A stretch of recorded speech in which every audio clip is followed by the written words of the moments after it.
Hello everyone, this is Professor Vincent Toribongolan. Welcome to Professor's Channel. Learn the basic of statistics, data science from the scratch. Sa ating nakaraang video ay napag-usapan na natin kung bakit mahalaga, bakit kinakailangang ma-estimate natin ng tama ang sample size o participants na ating isasama sa ating research, thesis o dissertation. I also introduce the formula na kung saan ay dinevelop ni William G. Cochran. Ito ay tinawag na Cochran Sample Size Estimation. Okay? So, yung nasa taas ng ulo ni Professor William G. Cochran yung formula. Okay? So, ito yung data natin.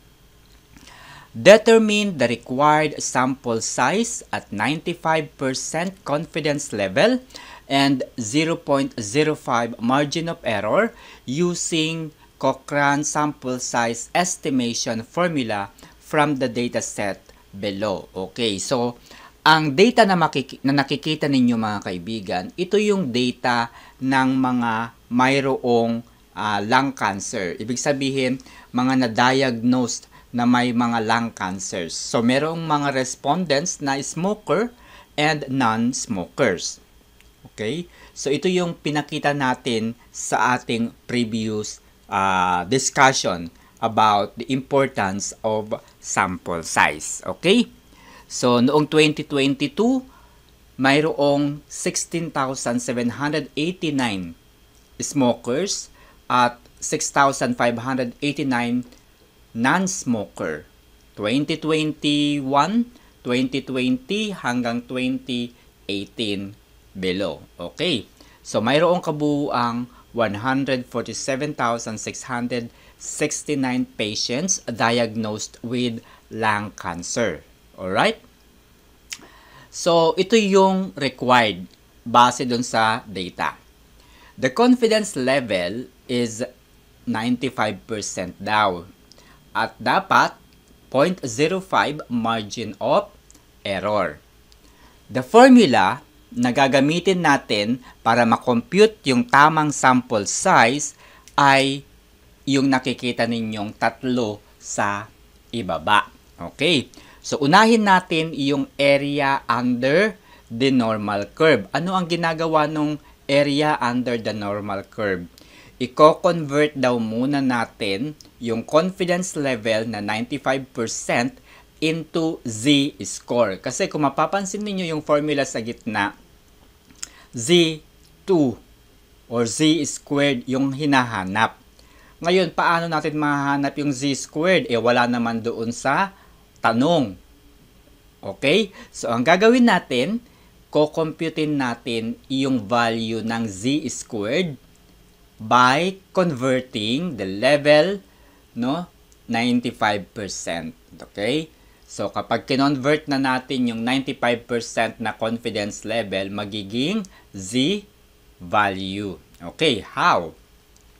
Tandaan natin mga kaibigan, yung gusto natin dito nga patunayan ay yung pagiging smoker ang isa sa pinaka malaking dahilan ng pagkakaroon ng lung cancer. Ibig sabihin, ang target study natin ay yung may mga bisyo ng paninigarilyo.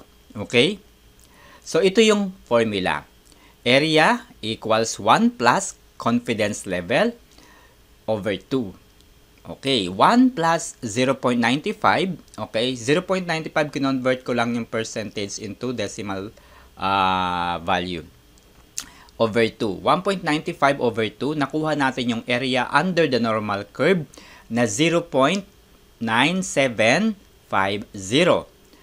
Next step is refer to the standard normal probability table and look for the area 9750. Okay?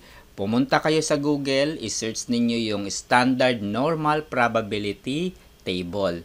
By the way guys, mayroong dalawang uri ng standard normal probability table. Merong positive and merong negative value. Dahil yung na-compute natin na area is positive 0.9750, yung positive na z-square or z-value ang kukunin natin. Okay. So, sabi dito, hanapin daw natin kung saan matatagpuan yung area na 9750. Ayun, nasa babang-baba, 9750. Ngayon, yung 9750, saang intersection yan matatagpuan? Matatagpuan yan sa 1.9, ayun, nasa kaliwa, papunta sa 9.75, hanggang sa taas na 0.06. So, kung titignan natin, 1.96. Okay? So, yung c-squared natin is 1.96. Okay? So, susunod na i-compute natin ay yung P. Okay? So, yung formula guys, tandaan nyo ha. Yung formula ay z squared PQ. Ngayon, yung P naman ang i-compute natin. Okay, paano ba kino-compute ang P? Okay. So, yung P ay base doon sa area under study. Okay. Kung hindi natin alam yung area under study, yung proportion ng ating pinag-aaralan, ang rule of thumb na gagamitin natin ay 0.5. Pero dahil meron tayong data ng smoker at merong data ng non-smokers, ay i-compute natin yung percentage or proportion. Okay? Ang proportion ng smokers sa kabuuang bilang ng mga pasyenteng may lung cancer is 0.566. Okay? Meron na tayong value ng z-squared, meron na tayong value ng P, which is 0.566. Okay. Ngayon, yung formula, pansin nyo guys, merong Q. Ano ba yung formula ng Q? Ang formula daw ng Q is 1 minus P. Ano yung P? 0.566. So, 1 minus 0.566 ay 0.434. Okay? So, isa-substitute na natin lahat ng value doon sa pinakang formula. Hanggang sa makompute natin yung sample. Imagine yung mga kaibigan, yung population natin ay 147,669. Pero ang sample lang na dapat nating ma-interview o maisama sa ating pag-aaral ay 377. Okay, ang tanong ko sa inyo, kaya nyo na bang i-research? Kaya nyo na bang kausapin yung 377? O kaya nyo yung 147,669, di ba?